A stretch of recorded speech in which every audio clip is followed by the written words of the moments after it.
Hi friends, it's Sarah from rufflesandrainboots.com, and today we're making a candy corn gnome with an alcohol inked beard.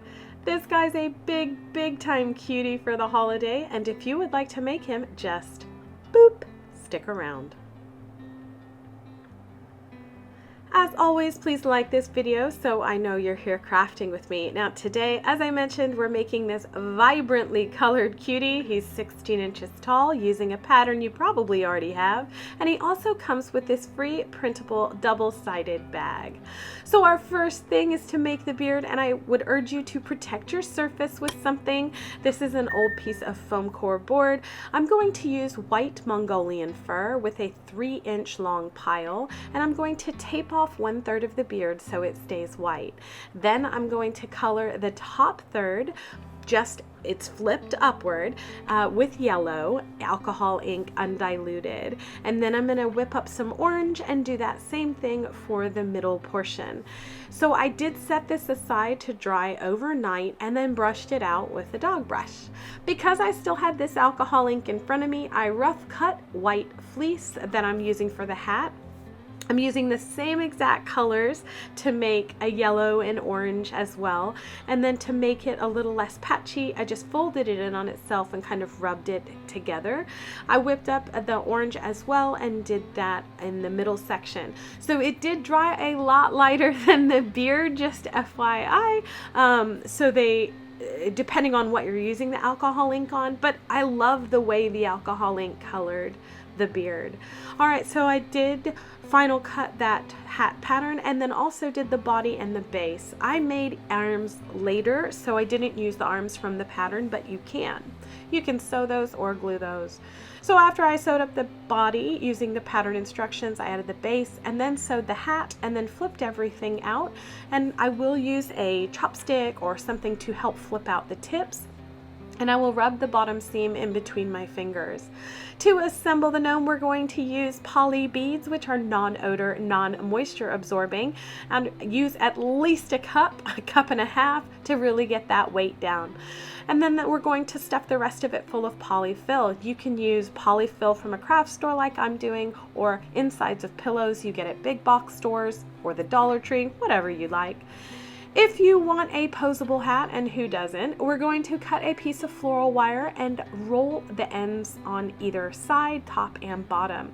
Now our floral wire is the entire length of our gnome, and we're going to press it into place. Now you can either sew or glue up the hole, but just make sure you stuff that hole as well, because this is the base to our entire gnome and hat. I choose to sew this up, and I'm going to make sure I catch that wire inside the channel. If you're gluing, I do recommend gluing it into the folded over part of your body, and then close the body up with glue. Do rub it in between your hands to distribute the polyfill and make everything even. You're going to slip on the hat just roughly to get an idea of where you want to put your beard and your nose. And I'm just going to add a little bit of hot glue right to that fabric backing at the top only, just to see if I like where it's placed. When I do, I glue it all the way down. Next up, I'm going to slip the hat on all the way, making sure the 2 points of the hat and body meet. To put on the nose, I'm using a 1-inch round wood round, and I'm going to split the fur to its fabric backing and put a generous portion of hot glue there. I'm going to also use a little bit of a scrunch down on front of the top of the nose by putting hot glue there as well. The rest of our gnome hat is not attached yet. For the bag, you can cut this out with your Cricut, or you can cut this out by hand. It's just on cardstock. Try not to use copy paper, as it's a little light and won't hold the shape as well. But the first step is just to fold all of the tabs straight up. You can use a ruler or just follow the line. Next up is to make the 2 faces of the bag. So there's a jack-o'-lantern on one side and trick or treat on the other. This little piece is going to go up to another little piece that we're going to glue the whole thing together. And I'm going to use hot glue, but you can also use paper glue or even the little glue strips you can get at the Dollar Tree. So finalizing all of our little folds here.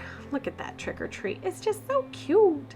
The last 2 folds are actually going to be the creases on the side of our bag. Those don't go all the way down to the bottom. You're just going to stop right before the white part begins and the orange ends. All right, so to show you how this is going to be assembled, maybe you'll have better luck, but I find that it's easier to glue the tabs down and then glue the side tabs down and then line up the bottom. But basically you're going to have one tab on top, one tab on bottom. All right, so here I'm just going to use hot glue. Again, paper glue is probably best, but hey, my hot glue gun was on, so I'm just going to line that up right here and pull out any hot glue that accidentally seeped out. Because it's me and there's hot glue everywhere. All right, so you can see here, flip up two of the tabs and one of them in the middle. There you go. And then you're just going to glue down those tabs. Easy peasy, right? This is real time. This is not sped up, so you can see this doesn't take very long. As for the handle, I'm going to use a strip of black craft felt, but you can use jute, twine, those little rubber necklace things you get for kids at the Dollar Tree. I don't remember, cording. Okay, anyway, I just cut 2 triangles for the arms because I didn't need them very long. I'm going to, along the long edge, just hot glue hem those together. I'm going to want bendable arms. Again, who doesn't? I'm just going to take a piece of floral wire, bend the tips down, and then thread it up on the seam portion of our hand. So I'm going to turn that over right there, glue down the wire on both sides, and then add the wood round for his hand. You can use pom-poms, you can make mittens, anything you'd like. All right, so I'm going to tuck that up under the hat, bend the arm, see how I like it, and repeat it for the second arm. Again, gluing the wire down and hot gluing the hand. And at this point, guess what? All you have to do is glue down your arms. So we're going to glue the arm to the body and then the hat to the arm. Also, I show you all my mistakes. Here's a mistake. I didn't line up the hat before I glued it on the nose, so there you go. We're going to do the other side, and then we're going to finish up this cutie by assembling the bag. To get the right height, whatever that is for you, just hang it on his arm and then glue that strap in place. You can cut off the excess or not. But after you glue this second strap right here, look. And you can fill this too. Oh, we should fill it with candy. Anyway, what do you think of this guy? Y'all, I get so distracted by candy. Not candy corns. I love the way they look, but don't like the way they taste. Let me know in the comments below. What do you think of this candy corn gnome? And hey, do you like candy corn? Or do you like the way we colored this beard with alcohol ink?